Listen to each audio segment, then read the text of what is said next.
السلام عليكم. النهاردة هنعمل مع بعض حلويات باردة سهلة وبسيطة. مش بس كده، كمان اقتصادية جدا وكل مكوناتها من البيت. ده غير ان طعمها حلو قوي وما بتاخدش وقت خالص. هنعمل حاجة كده مختلفة ومميزة. شوفوا قوامها عامل ازاي، بجد حلوة قوي. وكمان صوص الكراميل انت ممكن تغيريه لو مش بتحبيه وتعملي اي صوص تاني انت بتحبيه. لو اول مرة تشوفوني، انا اسمي دعاء. ما تنسوش تشتركوا في القناة ولايك وشير لو عجبكم الفيديو. يلا بينا نشوف المكونات والطريقة. اول حاجة هنجهز الطبق الكريمي. هنحتاج نص كوباية من السمنة او من الزيت او من الزبدة زي ما تحبي. واول ما السمنة تسيح هنضيف كوباية من الدقيق العادي، ونقلب بقى الدقيق ده كويس جدا مع السمنة، تاخد تحميرة كده حلوة، ونسيبه يستوي كده مع السمنة لمدة 3 دقايق عشان الدقيق ما يبقاش طعمه ني. وطبعا كل ده على نار متوسطة، وبنقلب طبعا تقليب مستمر. وبعد ما الدقيق يتحمر كويس هنزل عليه بلتر من الحليب. مع التقليب المستمر هننزل بالحليب حبة حبة عشان الدقيق ما يكتلش معايا، ويبقى الخليط كده كريمي وحلو، مفيش فيه اي تكتلات خالص. وانا كده استخدمت لتر كامل من الحليب، وشفتوا الخليط عامل ازاي، بقى كريمي قوي وحلو جدا جدا. وبعد ما الخليط بقى بالشكل ده هضيف معلقة كبيرة من الفانيليا، واقلب تاني الخليط كويس جدا.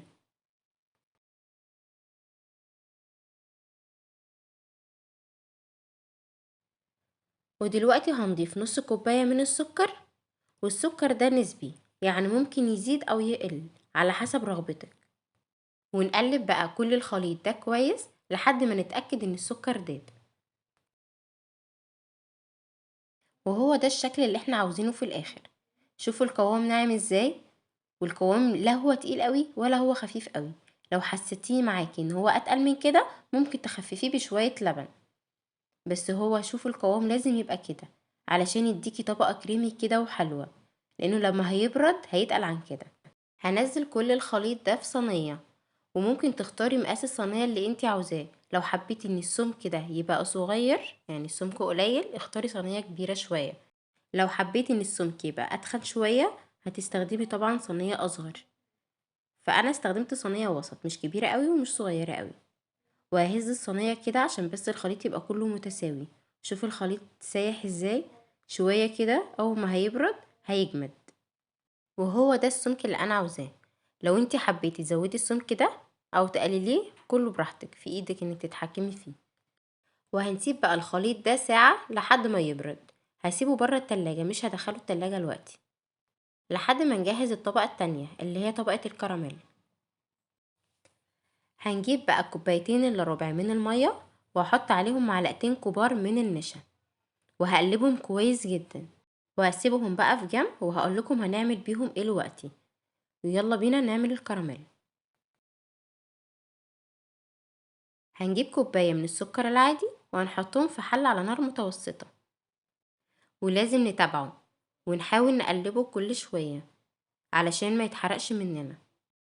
واول ما السكر يبدأ يتكرمل كده ويسيح هبدأ اقلبه بالطريقة دي. لازم تقلبيه كويس جدا علشان تتأكدي ان مفيش فيه اي تكتلات خالص، السكر كله يكون اتكرمل. والخطوة دي مهمة جدا.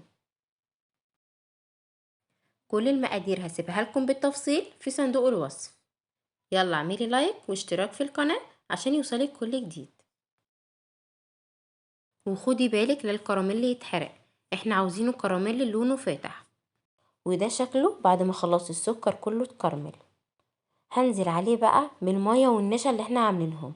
اول ما نزلت النشا شفتوا الكراميل جمد ازاي، وشوية وهيبدأ تاني يغلي ويبدأ يفك تاني. هتشوفوا شكله عامل ازاي دلوقتي. وطبعا لازم نقلب كويس جدا عشان لو في اي تكتلات من السكر تسيح مع التقليب. وده شكل الكراميل بعد ما خلاص كل التكتلات اللي فيه دابت. هسيبه بقى يغلي من 10 دقايق لربع ساعة لحد ما نوصل للقوام ده، قوام عامل زي المهلبية كده. وفي الوقت ده الكراميل كده جاهز خلاص معانا، وهنرفعه من على النار. شوفوا بقى الطبقة الكريمي اللي عملناها في الاول بعد ما بردت بقت متماسكة وعملت طبقة على الوش. دلوقتي هننزل عليها بالكراميل وهو سخن. شوفوا الخليط ازاي ناعم وحلو وقوامه تقيل ازاي زي المهلبية بالظبط. ممكن تفردي الخليط ده على الوش كده بالمعلقة، وممكن تميلي الصينية زي ما انا عملت كده بالظبط. انا حبيت اوريكي الطريقة دي وهوريكي برضو طريقة المعلقة. شوفي وانا بفرد الخليط بالمعلقة الخليط ناعم ازاي وسلس وبيتفرد بكل سهولة. وده شكلها بعد ما خلاص خلصت. هسيبها بقى في التلاجة لمدة ساعة تكون جمدت شوية، وهوريكم شكلها عامل ازاي. وممكن طبعا تعملي الخليط ده في كاسات مش في صينية، قدميه بالشكل اللي انتي حباه. وهو ده الشكل النهائي خلاص بعد ما بردت وطلعت من التلاجة. شفتوا شكلها حلو ازاي والكراميل ازاي متماسك؟ بجد حلوة قوي قوي. جربيها ومش هتبطلي تعمليها على طول.